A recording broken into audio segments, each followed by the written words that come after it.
I'm Michael Wright, I'm the Canine Behaviourist. I pop up on here periodically, usually Wednesdays at 7 o'clock UK time, um, just to talk about all things dogs, really. Might talk a little bit about some training issues, but mainly focusing on dogs' behaviour and how to live with our dogs more happily and to give them the best lives we can possibly give them. I'm particularly interested in rescue dogs, but I help anybody with a dog with a behaviour problem. Tonight I want to talk about naughty dogs, or as in my mind, the myth of the naughty dogs. We hear people all the time saying, "Oh, my dog's naughty, such a naughty dog," um, and they kind of look at them as though they're children and behave in a naughty way like a child would. If it doesn't get its way, it does something, so it's being naughty. Well, here's the first thing to appreciate: dogs don't behave like children. I still hear some behaviours saying dogs have got a mental age of 3 or 4 years of human mind, and therefore they behave like children. We should treat them such. That's balderdash. Dogs aren't humans of any way, shape, or form. They don't behave like humans of whatever age or size. They are dogs. They're an animal.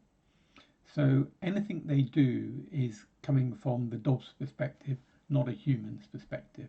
So we kind of really got to stop anthropomorphizing these creatures. They are not humans in any way. They don't behave like humans.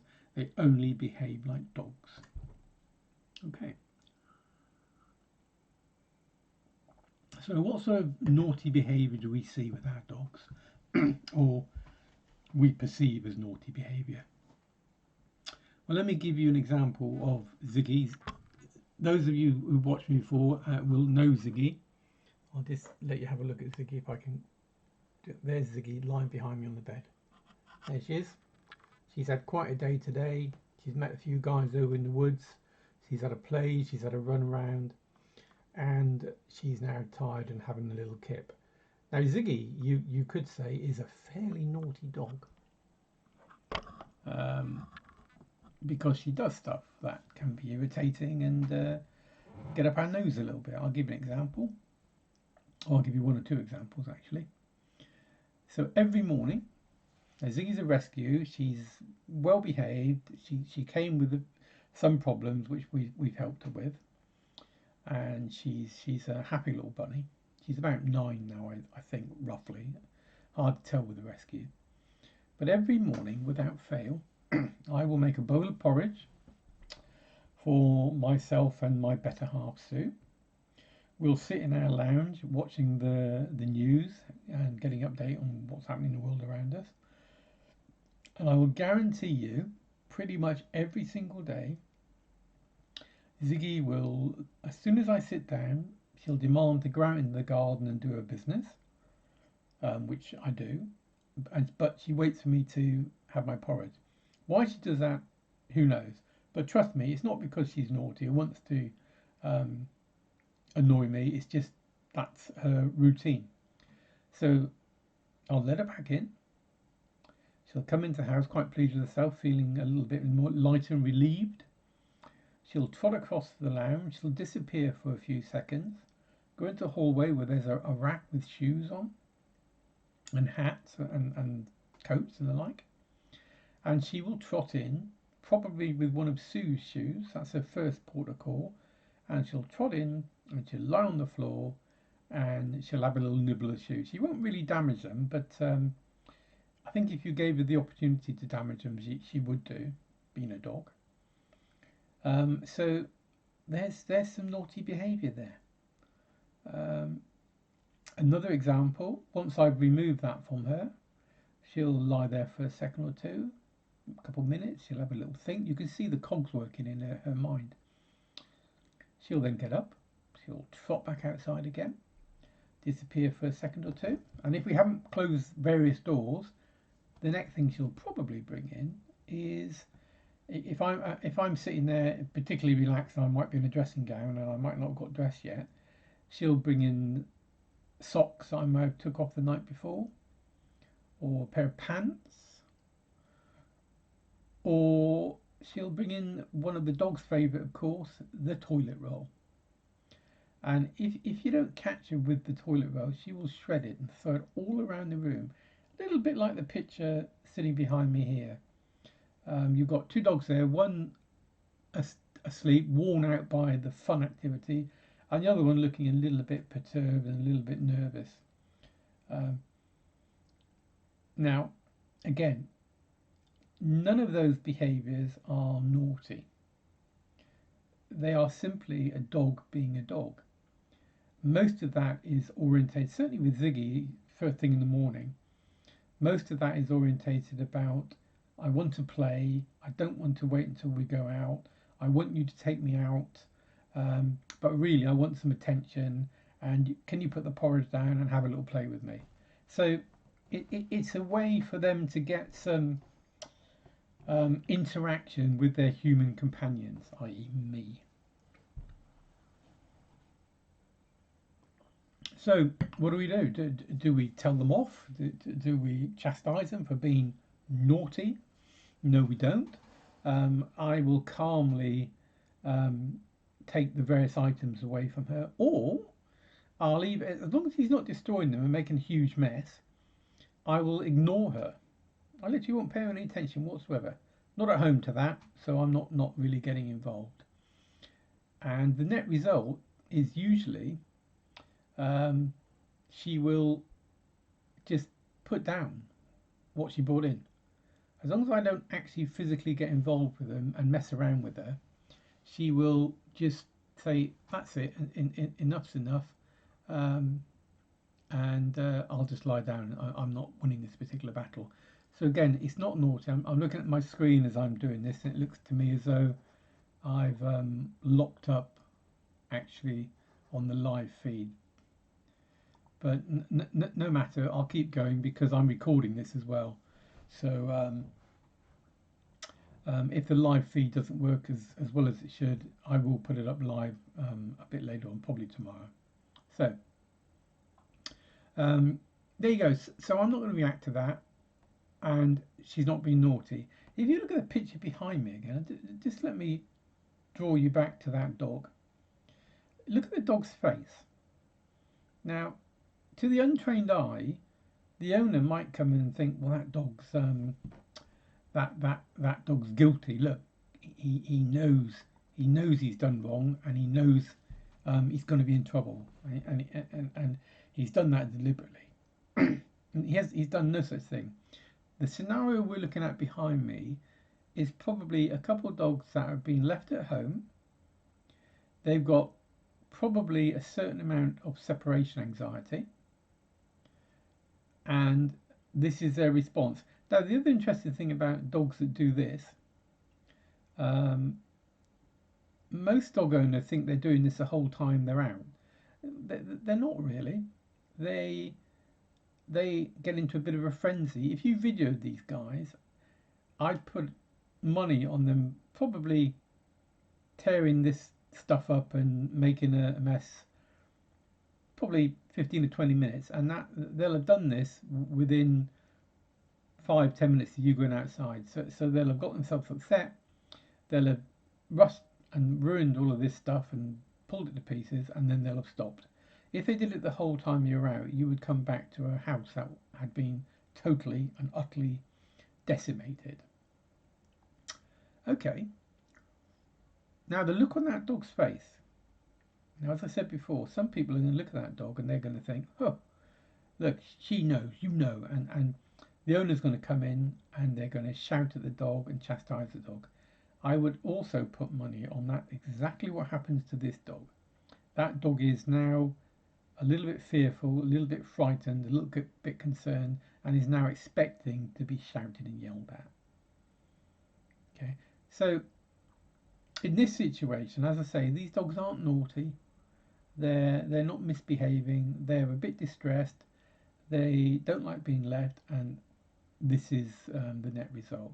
And of course, that comes us back to the behaviour aspect of things, where these dogs need to be helped with some separation distress, and they need to be taught how to be apart from the human and not to get in a frenzy when we go out. And there's lots of things we can do about that. Okay, now let's also stay indoors a little while. I'll give you another prime example. Sue and I lived up in the Peak District for a little while, and we lived in this lovely old miner's cottage, little end terrace, and I had a kitchen diner in there, and I had two rescue dogs in there. I had two Dalmatians, Tess and Barney. Now Barney was fairly new to the home. He'd been allowed to get to a very huge size, and he'd been on a crash diet basically. Um, so this is the first time he's in a home with another dog. So within 2 or 3 days of him arriving, Tess, who was a female Dalmatian, obviously, she'd been in 3 homes and been rehomed, and we were her fourth, and she was only 3 when we got her. So she suffered a huge amount of separation distress, and we had that sort of the scenario behind us there. We saw a lot of that, probably for about 9 months, until we took some advice and actually got it sorted out. One of the reasons I became a behaviourist was working with Tess. We were her last chance saloon. If we hadn't helped her, I don't know what would have happened to her. She'd probably still be at home now, bless her. Excuse me. So on this occasion, I do a lot of cooking at home, and I was making a stew with some nice dumplings. So I'd made the dumplings, very proud of, a nice pile of dumplings ready to be cooked in the stew when the time came. And I put these up on the counter, and the counter was probably about 4 foot high, and that's Barney was a big unit. For a Dalmatian, he was a big fella, and he could reach there relatively easy, and certainly he could hop up and put 2 paws on it with no trouble at all. Um, so I put them up there. I've got my stew cooking. I'm really chuffed with it. And there's a knock on the door. Oh no! Let me take you back there. There isn't a knock on the door. Um, but Tess leaped up the hallway, and she's making a huge racket out the door. She's really giving it some.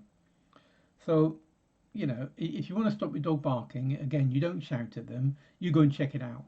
Okay. If you check it out, you basically say to me, okay, I've looked at that. It's not a problem. It's fine, and they'll stop barking as a general rule. So I go and look. I open the door. Nothing there. Nobody there. Nothing. And that's taken me 30 seconds maybe to go to the door, have a proper look, say to Tess, no, it's okay, Tess, until she stops barking.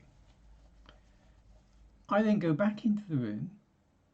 I go back to where the dumplings were on the plate. No dumplings. Dumplings are nicked. They've gone. The dumplings are now firmly in the belly of Barney, who's looking quite pleased with himself, and he's now going lying on a sofa, and he's quite comfortable. So again, do I shout and yell at this newly rescued dog in my home, even if he hadn't been newly rescued? Would I shout and yell at him? And the answer is no, not at all, because he's just been a dog. He saw something, a bit of food, bit of an opportunity. I'll have it away, and it'd be gone. So no good shouting at them.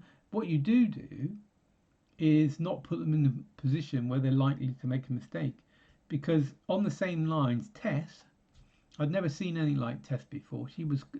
I learned a lot from Tess. She was quite a voracious creature. She would eat virtually anything. I think the only thing she wouldn't eat is something like broccoli. Anything else was fair game. Raw onions, potatoes, carrots, fruit, anything. If there's anything around in the house that could be eaten, she'd have it. Wouldn't mess around. She'd have it. So I couldn't have a vegetable rack in my house, because she'd have just cleared it, and you'd have gone in there. She'd be like a cartoon dog lying on her back with a huge belly. So again, do I admonish her for doing that? No, I don't put her in a situation where she's going to actually do that. Okay, again, not a naughty dog, just a dog being a dog. The thing about naughtiness in dogs, they are, remember that they're a different species and they're living in an alien world, we being the aliens. So some of their behavior will be perfectly normal to them. They won't see any problem with it at all. They don't think like that anyway. But they really, when they do stuff, they don't really see any problem with it. They're just being dogs. But of course, their behavior can be offensive to us humans. We don't like to see certain behavior. So if we're not careful, we can get angry. We can admonish the dog. And you end up with a dog that's stressed pretty much all the time. They don't know what's right, what's wrong, what they're meant to be doing. So they need some sort of consistency, and they need us to be level and calm and reasonable with them. Okay, so we don't keep shouting and yelling and running on basically. Okay, so that's indoors. That's just some of the examples indoors. Now, let me. My stream's pretty poor tonight, guys. I'm just waiting for some fast broadband to be put in, some proper fast fibre. I think as soon as that happens, these sessions will work a hell of a lot better. Okay. So let's go outside now. Let's go further afield.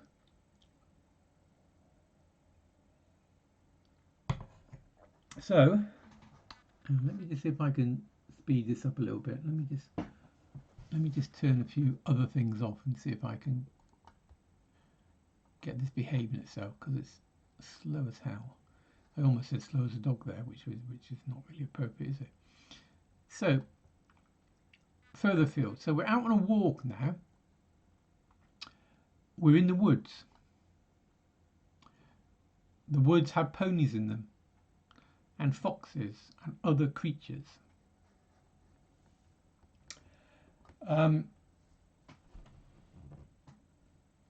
So Ziggy didn't used to do this, but she's taken to rather enjoying rolling.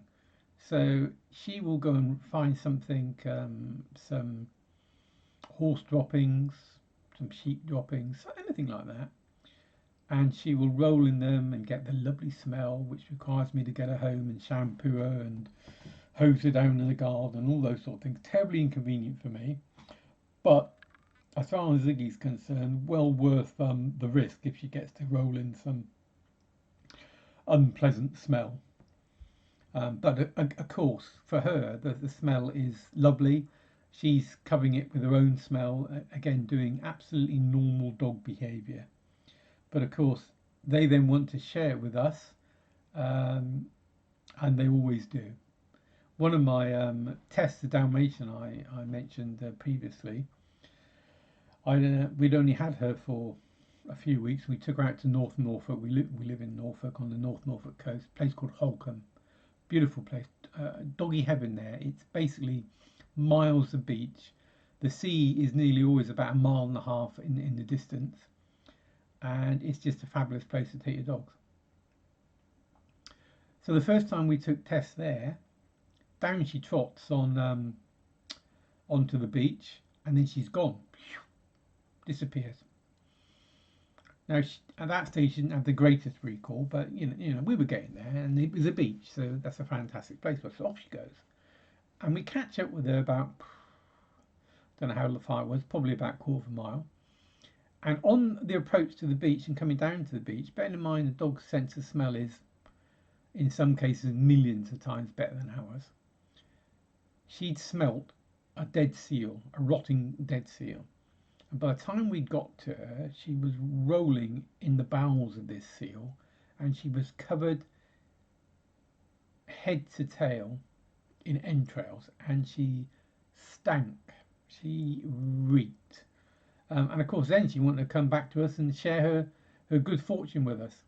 So I put on the lead and I marched her out to the sea again, about a good mile out, and proceeded to go in the water and scrub her down the best I can before I get her back to the car and get her home and really scrub her down. And again, a naughty dog. What a naughty dog. No, it's a dog finding something that dogs really love and really like to do, and then becoming a dog and doing dog stuff. something I like to see him do. Actually, I don't care what it takes, but nor should you, and nor should anybody else. She's done that a number of times. At the same place, maybe a month later, we had a similar incident. Behind the beach, there's a path, and there's what I could only describe as almost like a tar pool, black, muddy pool. It's really stagnant and horrible. And she led our older dog, Bert, who was a rescued retriever cross, and he's getting quite old, but he liked a little dip. He loved to swim.